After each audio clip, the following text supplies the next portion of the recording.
Welcome to One and All. Today we have with us Dr. A. Mumtaz, a distinguished academician and a quality director of quality assurance, renowned for her expertise in applied research and education.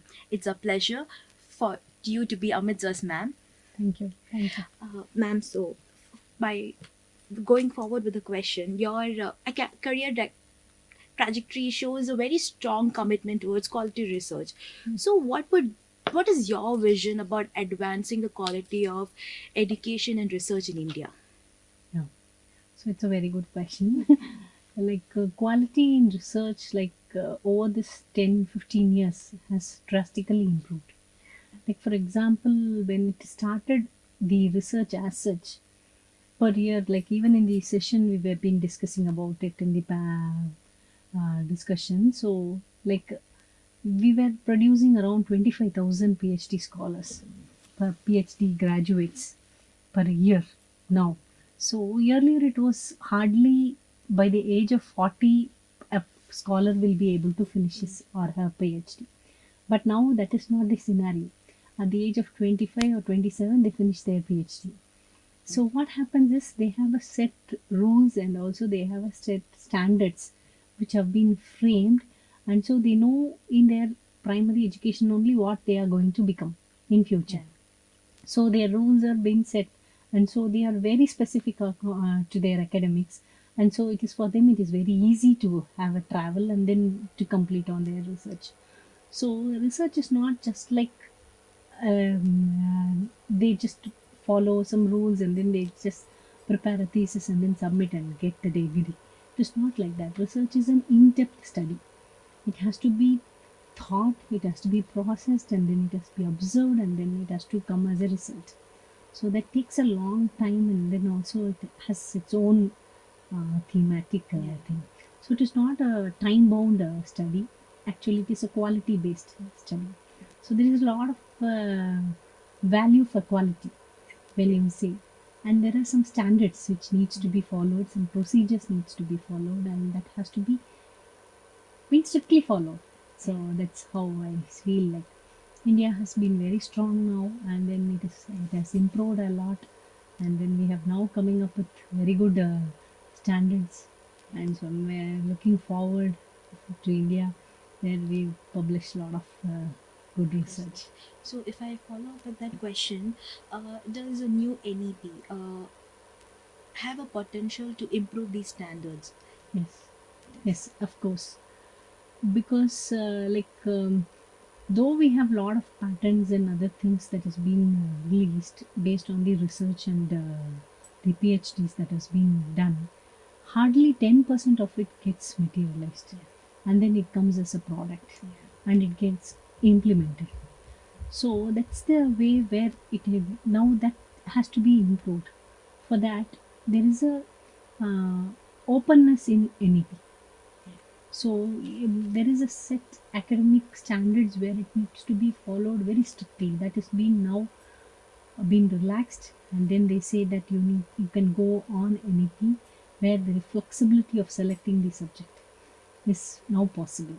So, like for example, choice-based credit system and other things which has come up, and you need not have a framed syllabus and then academics, wherein you can choose based on your interdisciplinary, and then you can do your own applied research, and then you can interlink the subjects very rarely. Yeah, So that is possible in NEP. That is what is more welcoming now. oh, that's actually a really great initiative to be. So, ma'am, my next question would be: you have implemented NAG's RAF in Ramaya College of Law. So, what was your approach for implementing it, and what suggestions would you give to colleges who are seeking for such accreditations? Yeah. It was not actually me who had launched the RF methodology. It is actually NAC has implemented the RF methodology, which is called as a revised accreditation framework.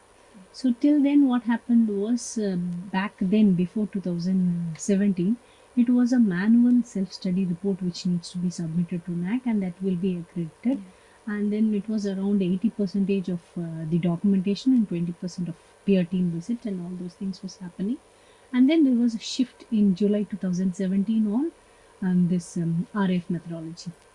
So it was one among the few colleges, like Ramaya College of Law was also, I was working as a research officer then there. So they were, we would like to, Ramaya College of Law wanted to go into the accreditation process.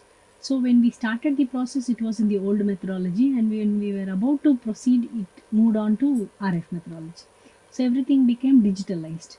So when the transformation was happening, soon there were pilot studies which was being conducted by NAC, and we very warmly participated in the pilot study under law college category. So then that experience gave us a lot of insights, and it gave us confidence to get into the accreditation process as such. So we took it as a challenge, and then it was a collective effort. Like all the staff, all the management, the administration, and also each and every one of the faculty members were very cooperative, and it was possible, and we got accredited. Yeah. Thank you, ma'am. So, ma'am, like you are an academician, so there is a vast change in the landscape of education nowadays. There are new trends emerging. Mm. So, are there any such trends that has good and bad impact on such standards of education and the quality of research, especially when we speak about applied studies or applied research? Like I would say that it is a welcoming note. Yeah. So we can always have to go into modernization, digitalization, and then after this COVID, we need to get advanced in a bigger way.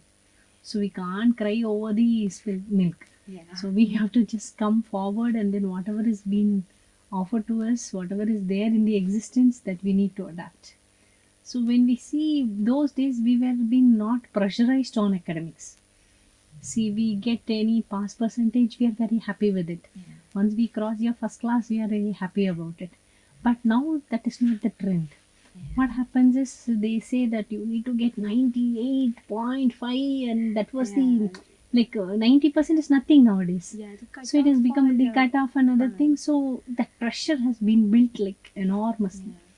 And specialization of entrance examinations for getting into professional courses has become more and more challenging, and the students are into a lot of depression, parents are into a lot of challenges. So there are both positives and negatives, of course, in the education system. Yeah. So you have written a book, The Impact of Micronutrient Malnutrition on Child Development. Yes. It actually tackles a critical issue. Correct. So first of all, I would like to know what was the research methodology that Correct. you had used in this book, and the second question I would like is how was it helping, or how potential is its impact on policy making? Very good. So you people have done a lot of research about me. Good. So, like way back in 2004, 4 to 6, I was one of the young scientists identified by Department of Science and Science. Technology. So I have written a proposal to Ministry of Science and Technology, and that got approved. And then I was funded with the project. And then the project was, and I was recognized as a young scientist Yeah. of the batch 2004-6, and so that topic was on this book.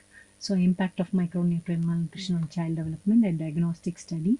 So it was a diagnostic study where the age group of the children were identified as 5 to 9 years. Okay. So like during my PG program, I did research on smaller children, lesser than 1 to 5. Then I found it a lot of difficulty in collecting data. So I found that 5 to 9 years will be a very good age group where I can interact with the students, and then I can see on the physical, cognitive, emotional, and also social well-being of the children. So I identified the rural primary school children, and so those were from the villages. So from the remote villages, we identified some around 7 villages across 4 areas, and then I did a research on them on these parameters of physical, emotional, cognitive, and social development of children on par with the micronutrients. So my subject on those micronutrients was vitamin A, iron, iodine, and zinc. So zinc is related to cognitive development of children. So these 4 parameters, and with this, along with the anthropometric measurements and other things on the physical development and all those things. I did an elaborate diagnostic study of around choosing around 1500 rural primary school children, and it was a major project. Okay. So and I was into completely on to research, and since the DST has recognized it as a project, so I did an elaborate study, and then in a record 2 years we submitted the thesis, and we got a, I mean it was a dual program, first of its kind in India. So it was a project, PhD project come DST project. So it was recognized thanks to my then Vice Chancellor. So she recognized the talent, and she said, okay, you can do your thesis as well as your PhD put together, and you can submit it to DST. And that happened as a wonder. And in 2007, I finished my research work, and 2009 it was published in Abhijit Publications as a book. That was really amazing, and the information you provide was really insightful too. So, as you already mentioned, that you have been the young scientist, also a senior academic consultant. How has these experience shaped you as a person when you think or when you approach quality education or quality research? How has this experience? Yes. To know about exactly me, like I was a student leader.